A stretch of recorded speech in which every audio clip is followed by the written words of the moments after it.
जय माता दी मित्रों, हमारे YouTube चैनल में आपका हार्दिक स्वागत है। कमेंट में एक प्रश्न मुझसे किसी ने पूछा था। उनका प्रश्न ये था कि जो हम प्रसाद, जो हम भोग देवी देवताओं को लगाते हैं, चाहे हम हलवे चने का प्रसाद लगाएं या फिर हम लौंग बताशे का प्रसाद चढ़ाएं या फिर हम कोई मिठाई चढ़ाएं या फिर हम कोई और वस्तु, कोई और भोग अगर देवी देवताओं को लगाते हैं, चढ़ाते हैं, तो बाद में क्या उस भोग का हमें क्या करना चाहिए जिससे हमें उसका पूरा लाभ मिल सके। देखिए, अगर आप कोई भी प्रसाद या कोई भी भोग देवी देवताओं को अर्पित करते हैं तो बाद में उस भोग को आप स्वयं भी ग्रहण कर सकते हैं या फिर आप अपने परिवार के सदस्यों को प्रदान कर सकते हैं। उदाहरण के तौर पे मान लीजिए आपने मिठाई का भोग लगाया अपनी देवी को, अपनी महादेवी को। उसके बाद में जब कुछ समय के पश्चात, सबसे पहली चीज़ तो ये है कि अगर आप देवी देवताओं को कोई भी प्रसाद चढ़ाते हैं या कोई भी भोग लगाते हैं उनको, तो तुरंत उस भोग को नहीं हटाना चाहिए। ठीक है, चाहे कुछ भी आप चढ़ाएं। कुछ लोग क्या करते हैं, प्रसाद उनको चढ़ाया और तुरंत उन्होंने मंदिर से हटा दिया, तो ऐसा आपको नहीं करना है। कम से कम आधा घंटा या 1 घंटा तो उस भोग को वहाँ पे आपको रखे रहने देना है। ठीक है, उसके बाद में आप भले ही उस भोग को हटा सकते हैं, लेकिन कम से कम आधा घंटा या 1 घंटा तो वहाँ पर वो प्रसाद, वो भोग ज़रूर रहना चाहिए। उसके बाद में हटाने के बाद में उस प्रसाद का आप स्वयं भी उसको ग्रहण कर सकते हैं, अपने परिवार के सदस्यों को आप प्रदान कर सकते हैं, उनको ग्रहण करवा सकते हैं, या फिर आप आस पड़ोस में, अपने रिश्तेदारों में, अपने यार दोस्तों में उन प्रसाद को वितरित भी कर सकते हो, बांट सकते हो प्रसाद को। और प्रसाद जितना ज़्यादा बांटा जाता है उतना ही ज़्यादा सर्वोत्तम फल आपको प्राप्त होता है। दूसरी चीज़ ये है कि जब हम देवी देवताओं को कोई भी प्रसाद चढ़ाते हैं तो सकारात्मक ऊर्जा, पॉजिटिव एनर्जी, ब्रह्मांडीय ऊर्जा, देवी देवताओं के गुण तत्व और जो उनकी शक्ति ब्रह्मांड में विद्यमान है, वो सभी शक्तियाँ आकर्षित होती है उस प्रसाद को ग्रहण करने के लिए। इसके साथ में जो जैसे ही आप कोई भी भोग प्रसाद उनको अर्पित करते हो, जो दैवीय शक्तियाँ होती हैं, जो देवी देवताओं के दूत होते हैं, वो वहाँ पर उपस्थित हो जाते हैं, प्रेजेंट हो जाते हैं और उस प्रसाद को ग्रहण करते हैं। वो इतने सूक्ष्म होते हैं कि वो आपको दिखाई नहीं देंगे, लेकिन प्रसाद अर्पित करने के बाद ही वो वहाँ पर उपस्थित हो जाते हैं और उस प्रसाद को ग्रहण करने लगते हैं।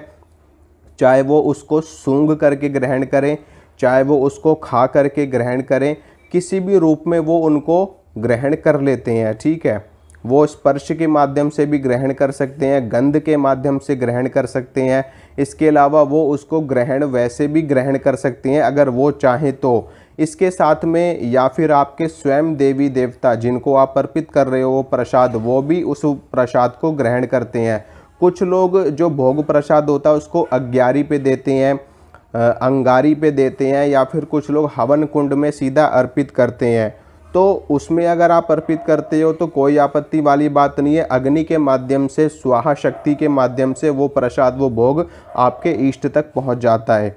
लेकिन जो प्रसाद आप उनको चढ़ाते हो, चढ़ाने के बाद में आप उसको ग्रहण कर सकते हो, उसमें सकारात्मक ऊर्जा होती है और वो सकारात्मक ऊर्जा जब आपके शरीर में प्रवेश करती है तो आपके अंदर की नकारात्मक ऊर्जा को, नेगेटिविटी को नष्ट करती है, आपकी कुंडलिनी शक्ति को जागृत करती है, आपके शरीर में जो चक्र विद्यमान है उनको जागृत करती है और आपके शरीर में जो रोग प्रतिरोधक क्षमता है उसको बढ़ाती है। ठीक है, तो ये सारे फायदे होते हैं। प्रसाद को चढ़ाने के बाद में ग्रहण अवश्य करना चाहिए, थोड़ा सा ही चाहे, लेकिन अगर कोई भी व्यक्ति आपको प्रसाद दे रहा है, चाहे वो किसी भी देवी या किसी भी देवता का हो, ठीक है, उस प्रसाद को थोड़ा सा ही सही लेकिन आपको ग्रहण अवश्य करना चाहिए, क्योंकि वो सिर्फ प्रसाद नहीं होता, वो अमृत के समान, अमृत तुल्य प्रसाद बन जाता है जब देवी देवताओं को उसका भोग लगा दिया जाता है।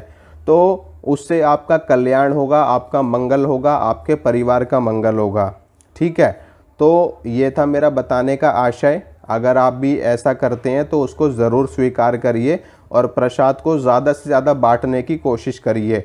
इसके अलावा जो लोग साधनाएं करते हैं, जो लोग सिद्धियां करते हैं, उनको क्या करना चाहिए। देखिए, मान लीजिए आप अपने इष्ट देव की साधना कर रहे हैं सिद्धि प्राप्त करने के लिए, या फिर धन प्राप्त करने के लिए या कोई भी मनोकामना आपकी हो, जो भी साधनाएं करी जाती हैं और जो भी अनुष्ठान किए जाते हैं, उस अनुष्ठान में, उस साधना में जो विशेष प्रसाद होता है, जो मुख्य देवी या मुख्य देवता का भोग प्रसाद होता है, उसको साधक को स्वयं ग्रहण करना चाहिए। ठीक है, अगर साधक ने व्रत नहीं रख रखा है तो, अगर व्रत नहीं रखा है तो साधक को स्वयं उस प्रसाद को ग्रहण करना चाहिए। और अगर व्रत रख रखा है, उपवास कर रखा है, तो आप उसको वितरित कर सकते हैं अपने परिवार के सदस्यों में। उस प्रसाद को आप बाहर कहीं भी नहीं दोगे, किसी को भी नहीं दोगे। उस प्रसाद को सिर्फ और सिर्फ या तो आप ग्रहण करोगे, सर्वप्रथम आप ही उसको स्वीकार करोगे, आप ही उसको ग्रहण करोगे। उसके बाद में अगर प्रसाद ज़्यादा मात्रा में है तो आप उसको अपने परिवार में दे सकते हो, लेकिन बाहरी किसी भी व्यक्ति को वो प्रसाद नहीं देना होता साधना का, अनुष्ठान का, क्योंकि उस प्रसाद में वो पुण्य होता है, वो शक्तियाँ होती हैं, और आप जो साधना कर रहे हो उससे जो ईश्वरीय शक्ति का प्रभाव उस पर पड़ता है, तो वो सिद्धिप्रद प्रसाद होता है और उसको सिर्फ और सिर्फ आपको और आपके परिवार के लोगों को ही ग्रहण करना चाहिए।